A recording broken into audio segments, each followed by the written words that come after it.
Jangan membiarkan kemandulan-kemandulan pikiran menghalangi kita semua untuk menikmati kebersamaan hidup bersama dengan anak mantu.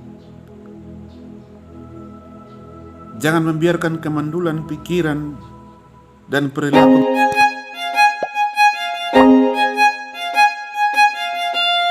Bacaan kita pada pagi hari ini adalah bahan bacaan yang dipersiapkan oleh Majelis Sinode Gemit, Lukas pasal 1 ayat 5 sampai dengan ayatnya yang ke-25. Tetapi secara khusus pada pagi hari ini saya hanya mengkhotbahkan pasal 5 sampai dengan pasalnya yang ke-7. Yang akan saya khotbahkan dalam sebuah tema kecil yang akan menuntun kita menerima kemandulan, menemukan kebahagiaan dan makna hidup. Saudara-saudara para pemirsa Persa Channel dimanapun berada, dari catatan Alkitab, khususnya Injil Lukas ini, kita menemukan siapa itu Imam Sakaria.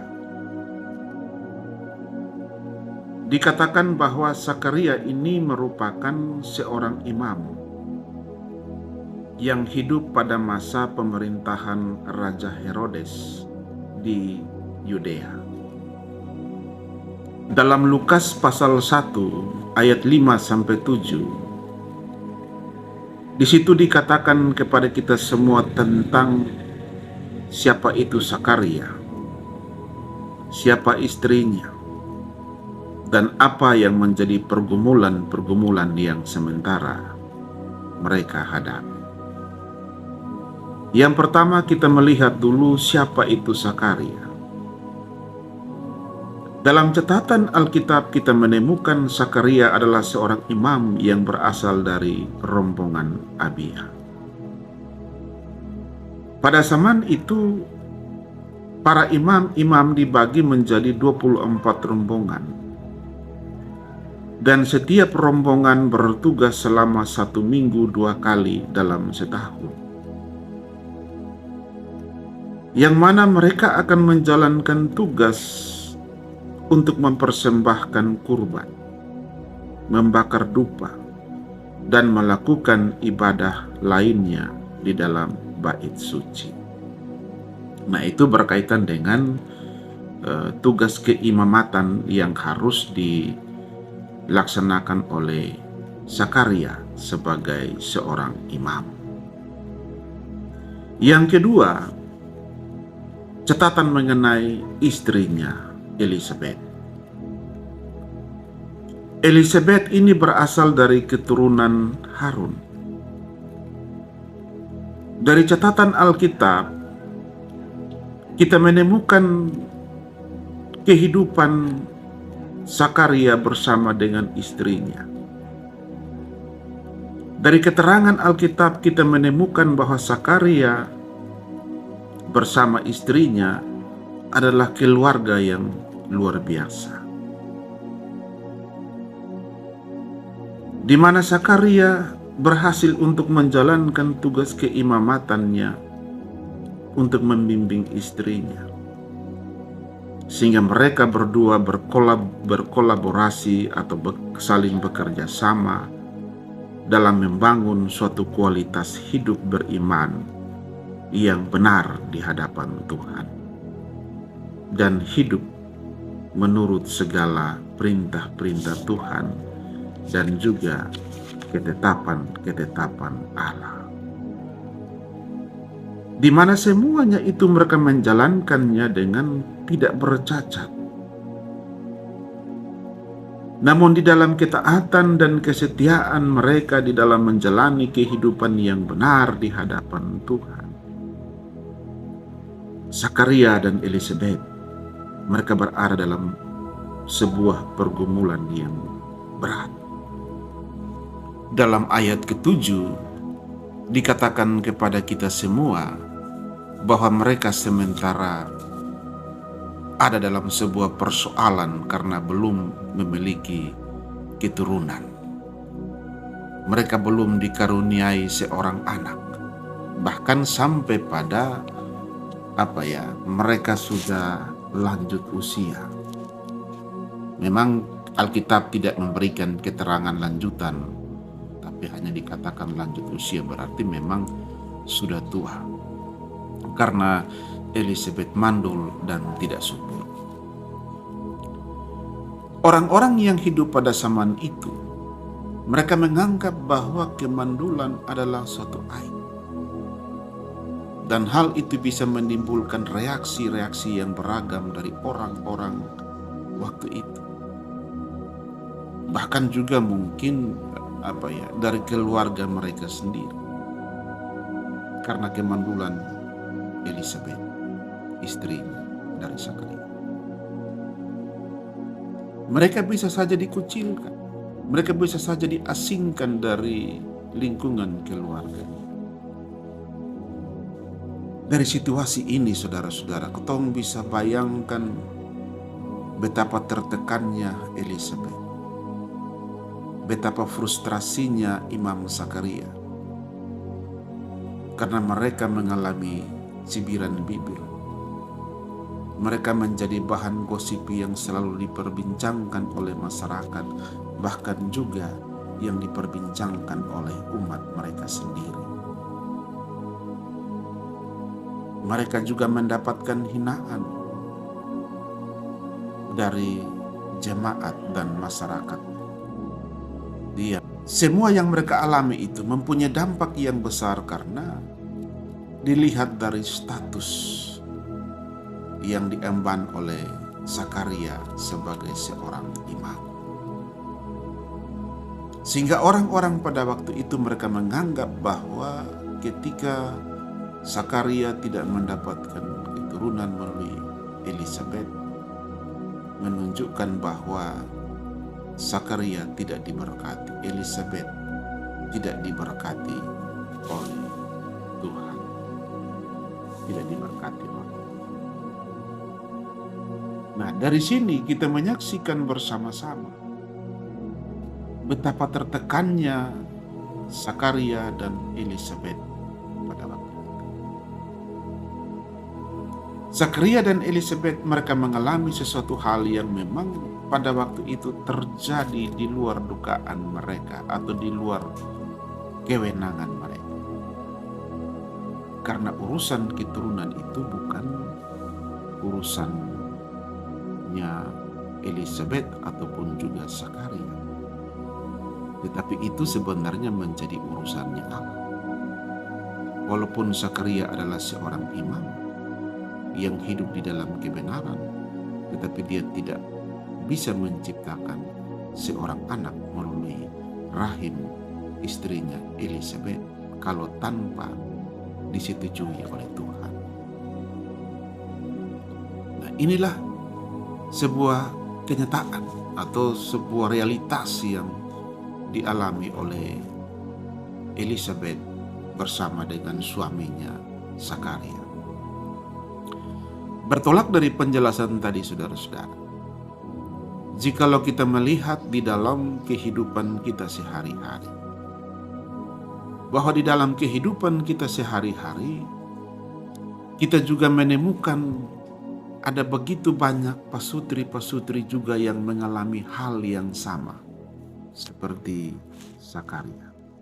Ada banyak pasangan-pasangan yang sudah menikah bertahun-tahun tidak mendapatkan keturunan, mempunyai masalah yang sama seperti Zakaria dan istrinya.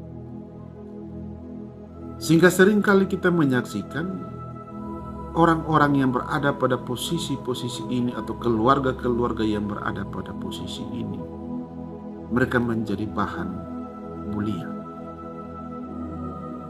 Mereka menjadi buah bibir keluarga, diomelin oleh bapak mantu dan mama mantu, tidak dihargai oleh keluarga, bahkan ipar-ipar dong, terutama istri mengalami sebuah tekanan yang sangat-sangat luar biasa. Karena budaya kita seringkali menganggap bahwa perempuan atau wanita adalah pencetak anak-anak. Jadi seorang wanita itu akan dihargai dan dihormati dalam keluarga kalau ia bisa memberikan keturunan bagi suaminya dan keluarganya. Maka ia akan dihormati. Kalau tidak, maka seringkali wanita-wanita yang tidak mampu memberikan keturunan bagi suami dan keluarganya, mereka kurang dihargai, mereka kurang dihormati. Tidak saja hanya keluarga, tapi suaminya sendiri juga bisa melakukan hal yang sama. Bahkan bisa sampai pada sebuah situasi yang paling terburuk yang harus diterima adalah bahwa ia ditinggalkan atau diceraikan oleh suaminya. Dan seringkali kita melihat di sekitar kita ada banyak orang yang pisah karena alasan tidak punya keturunan. Karena itu saudara-saudaraku yang terkasih di dalam Tuhan, melalui video YouTube saya kali ini, hendak saya sampaikan sebuah pesan penting yang bisa kita tarik dari keluarga Zakaria ini, keluarga Zakaria dan juga Elizabeth. Satu hal yang perlu kita garis bawahi bahwa memiliki anak adalah sebuah anugerah dari Tuhan. Berarti Tuhan yang memberikan. Dan bukanlah suatu hal yang harus benar-benar dipaksakan atau dianggap sebagai kewajiban dari seorang perempuan yang harus. Lu harus kasih beta anak. Karena itu kita tidak boleh menilai atau menghakimi seorang perempuan berdasarkan kemampuannya untuk memiliki dan harus mendapatkan keturunan melalui mereka. Sebaliknya kita sebagai bapak mantu, mama mantu, ipar-ipar dong, seharusnya kita bisa menghargai dan menghormati setiap individu, termasuk suaminya juga sendiri. Untuk bisa menghargai wanita yang sementara mendampinginya yang tidak bisa memberikannya keturunan.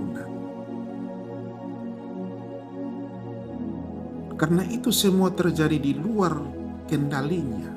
Seperti yang sudah saya katakan di awal tadi, bahwa Tuhan yang punya hak untuk memberikan keturunan. Sehingga walaupun mereka tidak memberikan keturunan kepada kita, mereka masih memiliki nilai, martabat yang sama sebagai seorang wanita atau istri yang patut untuk dihargai. Pengalaman itu kita temukan di dalam diri Zakaria. Kita menemukan bersama-sama bahwa ia tetap menerima Elizabeth dan hidup bersama-sama dengan Elizabeth sampai usia lanjut. Tapi Zakaria mampu untuk menunjukkan itu. Dia tetap mempertahankan cinta, tetap mencintai Elizabeth, dan mau hidup bersama, membangun persekutuan hidup yang penuh kasih dengan Elizabeth sampai dengan masa tuanya.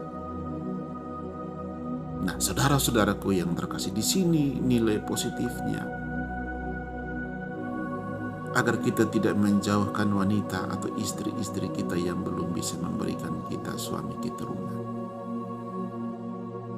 Maka pesan positif yang bisa kita ambil dari Zakaria adalah bahwa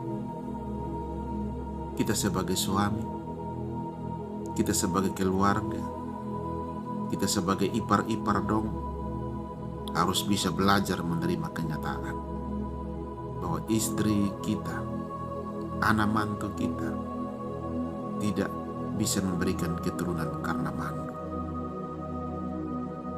Tidak bisa memberikan sesuatu yang kita harapkan. Dengan menerima kenyataan ini, maka kita mampu untuk membangun persekutuan hidup bersama dengan mereka, bersama dengan anak mantu. Menerima kenyataan itu dengan lapang dada, seperti apa yang sudah saya garis bawahi di awal tadi, bahwa kita manusia tidak bisa menciptakan, Allah yang menciptakan. Kehadiran seorang anak itu adalah sebuah anugerah. Tuhan menghadirkan dia di tengah-tengah keluarga berdasarkan persetujuan dari Allah. Tidak bisa kita paksakan bahwa istri saya harus. Kita harus belajar menerima itu. Karena itu Bapak Ibu dan saudara-saudara, tema kita tadi mengatakan menerima kemandulan, menemukan kebahagiaan dan makna dalam hidup. Dari tema ini sebenarnya mau memberikan pesan kepada kita. Yang pertama, para suami. Yang kedua, bapak dan mama mantu. Kita diberikan pesan untuk jangan membiarkan kemandulan-kemandulan pikiran menghalangi kita semua untuk menikmati kebersamaan hidup bersama dengan anak mantu. Jangan membiarkan kemandulan pikiran dan perilaku menghalangi kita para suami-suami untuk menemukan kebahagiaan bersama dengan istrimu yang tidak bisa memberikan dirimu keturunan. Bahwa dalam setiap momen kehidupan ada kebahagiaan yang perlu kita rajut bersama-sama, kebahagiaan yang perlu kita bangun, kesejahteraan yang perlu kita bangun bersama. Karena kehidupan ini adalah anugerah. Kebersamaan adalah kebahagiaan yang harus dihargai dan disyukuri, dan siap untuk menerima kekurangan masing-masing. Maka kita akan menemukan makna di balik dari kebersamaan yang kita bangun. Kiranya firman ini bisa menolong kita semua. Tuhan memberkati. Amin.